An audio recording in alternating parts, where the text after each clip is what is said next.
very good day to you. My name is Chinatu. Welcome to Midday News. We begin with the headlines. Nigeria and China sign $1 million grant deal. 239 first-class lecturers quit UNILAG over poor pay. NVIDIA CEO project multi-trillion-dollar AI boom despite market concerns. Away from Africa, Japanese town proposes 2-hour daily smartphone limit. And in business, Nigeria to explore industrial policy at West Africa Summit. And sport, Ogun State conducts medical checkups ahead of National Youth Games. Now the news info. The Nigerian government has secured a $1 million grant from China to support food or flood relief efforts in northern Nigeria. The exchange of notes agreement was signed in Abuja, marking a significant step in international cooperation. The ceremony was presided over by the Minister of Budget and Economic Planning. Officials described the aid as a timely intervention for communities recently devastated by floods. The funding aims to bolster ongoing relief operations and provide urgent assistance to affected populations. Northern states, which have been hit hardest, will be the primary beneficiaries of the grant. The Ministry of Budget and Economic Planning, in collaboration with relevant agencies, will oversee the transparent and effective use of the grant. A joint monitoring mechanism has been established in partnership with the Chinese embassy to ensure accountability. The funds are intended to complement Nigeria's programs. Officials stress that careful planning and oversight are critical to maximizing the impact of the aid. Local authorities have been tasked with coordinated relief efforts on the ground. Chinese Ambassador Yu Dunhai reaffirmed China's solidarity with Nigeria during the signing ceremony. He highlighted ongoing progress in bilateral relations between the two countries. The ambassador also referenced President Xi Jinping's June 2025 announcement granting zero tariff access to all African exports, including Nigeria. The $1 million grant underscores China's commitment to supporting Nigeria across sectors such as infrastructure, trade, agriculture, and technology. Both nations view the partnership as strategic for regional development and economic growth. Observers say the aid strengthens diplomatic ties while addressing urgent humanitarian needs. Moving on, Oluwatoyin Ogundipe, former Vice-Chancellor of the University of Lagos, has raised concerns over the mass departure of first-class graduates recruited as lecturers. Speaking in the forum in Lagos, Ogundipe revealed that at least 239 top graduates left UNILAG within 7 years. Between 2015 and 2022, the university retained 256 first-class recruits, but by October 2023, only 17 remained. He said the loss of skilled lecturers threatens the quality of higher education in Nigeria. The issue highlights the challenges facing academic institutions in retaining talent. The forum brought together academics, policymakers, and stakeholders to discuss possible solutions. Ogundipe emphasized that this trend is not limited to UNILAG alone. The exodus reflects a growing concern over the nation's educational standards. According to him, the primary reasons for the mass departure include low salaries, poor working conditions, and unfulfilled federal promises to university staff. Younger lecturers reportedly struggle with daily challenges, including irregular electricity and insufficient government support. These factors have devalued both their professional and personal lives. The lack of motivation and inadequate remuneration has discouraged high-performing graduates from continuing in academia.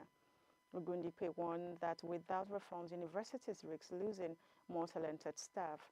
The ongoing challenges may also discourage future first-class graduates from pursuing academic careers. He stressed that immediate interventions are necessary to reverse the trend. Ogundipe further cautioned that the exodus could have long-term effects on Nigerian universities. Gender imbalances in academic staffing could worsen, affecting diversity and inclusion. Declining academic standards may also erode the credibility of universities nationally and internationally. He urged the government to fulfill its promises to staff and improve working conditions. Moving on. NVIDIA CEO Jensen Huang has reassured investors that the artificial intelligence boom is far from over. Speaking amid concerns over slowing revenue growth and cooling AI stocks, Huang projected global AI infrastructure spending could reach $3 billion to $4 trillion by the end of the decade.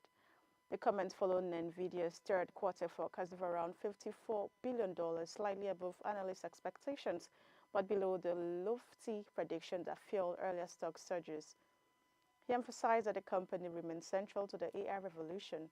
NVIDIA's technology continues to attract major tech firms and hyperscale data center operators. Investors have been closely watching the company's performance this year. Huang's message comes as the market evaluates the sustainability of AI-driven growth. The forecast reflects both optimism and caution in the tech sector. Huang highlighted that NVIDIA's chips allow customers to process larger volumes of data with greater efficiency.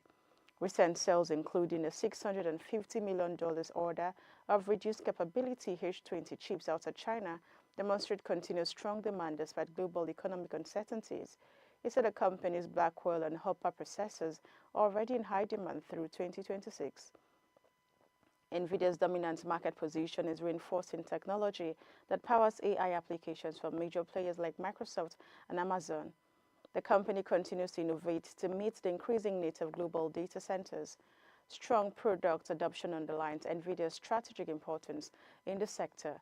Despite signs of investor fatigue in AI stocks, Huang maintained confidence in the sector's future. He warned against overreacting to short-term market fluctuations, citing long-term industrial transformation driven by AI. The CEO framed the current demand as the beginning of a new industrial revolution. He further pointed to sustained investment by major technology companies as evidence that the AI race is just starting. Moving on. Away from Africa now, the central Japanese town of Toyaki, located in Aichi Prefecture, has proposed a 2-hour daily limit on smartphone use for its 69,000 residents. The guideline currently under discussion by local lawmakers aims to address growing concerns over digital addiction. The proposed limit would apply outside work and study hours, and there would be no penalties exceeding it. Mayor Masafumi Koski stressed that the measure is intended to encourage healthier screen time habits rather than restrict resident rights. Primary school students who ideally stop using smartphones by 9 p.m., while older students are allowed to stop by 10 p.m. The proposal comes amid rising debate over smartphone overuse in Japan. The guidelines would not affect non-leisure smartphone activities such as online learning, esports practice, or exercise-related tasks. Mayor Koki cited examples of students skipping school to use their phones and adults sacrificing sleep or family time due to excessive device use. The initiative is part of a broader effort to combat the negative impact of screen addiction on daily life and productivity. Authorities plan to provide information and resources to help residents comply voluntarily. The town is seeking feedback from citizens before finalizing the proposal. Experts say moderation rather than strict enforcement may be key to success.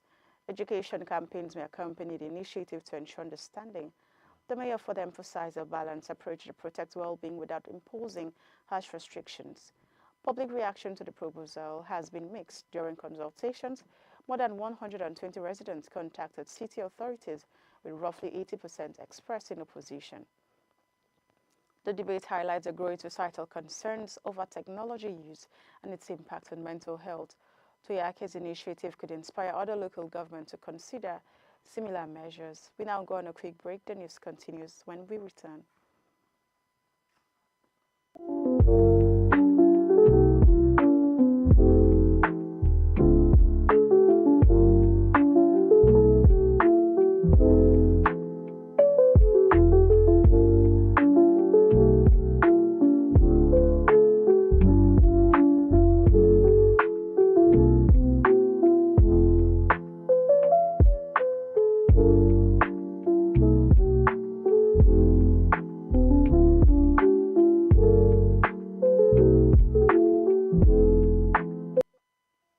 Welcome back. If you're just joining us, this is still Idea TV Midday News Now. The rest of the stories in business. The Nigerian government has announced plans to explore strategies for implementing its new national industrial policy at the upcoming West Africa Industrialization, Manufacturing and Trade Summit and Exhibition. The summit is scheduled to take place in October 2025 in Lagos, with participation from key policymakers and stakeholders. Minister of State for Industry, Trade and Investment, Senator John Waneno, confirmed the initiative in a statement. He explained that the policy is designed to scale industries and transform the region's economic life. The summit will highlight Nigeria's ambition to strengthen regional trade and investment opportunities. According to Senator Waneno, the policy will build on past executive orders promoting local content reinforced by the Nigeria First policy. The ministry has also outlined plans for a nationwide campaign to encourage patronage of Nigerian-made goods. If successful, the campaign could generate as much as 3 trillion naira in short-term economic gains.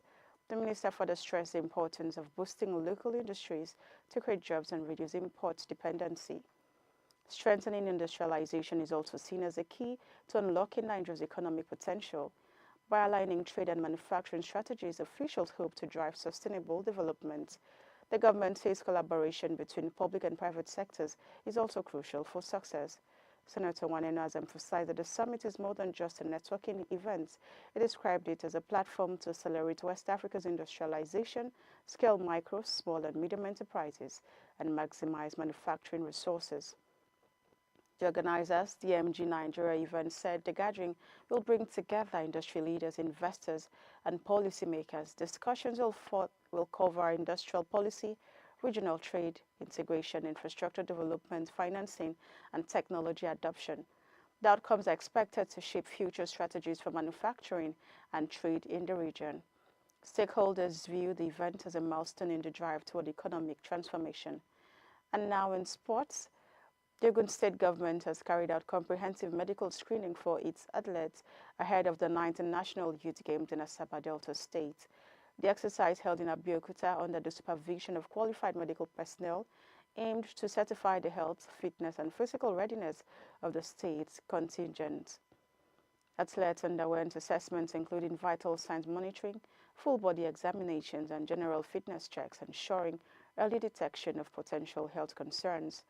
State sports officials emphasized that the initiative reflects the government's commitment to athlete welfare and creating a support system that enables young sportsmen and women to perform at their best. The 2025 Youth Games, scheduled from August 29 to September 6th, will feature over 6,000 athletes and officials from across 36 states and the Federal Capital Territory.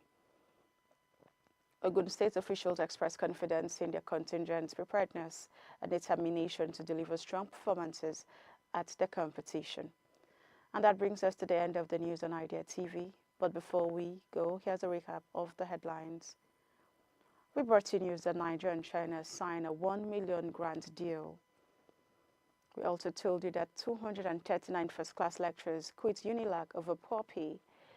NVIDIA CEO projects multi-trillion-dollar AI boom despite market concerns. Away from Africa, Japanese town proposes 2-hour daily smartphone limit. In business, Nigeria to explore industrial policy at West Africa Summit. And in sports, Ogun State conducts medical checkups ahead of National Youth Games. Do not forget to follow us across all our social media platforms at Idea Television. I am Chinatu Oji. Thank you for watching.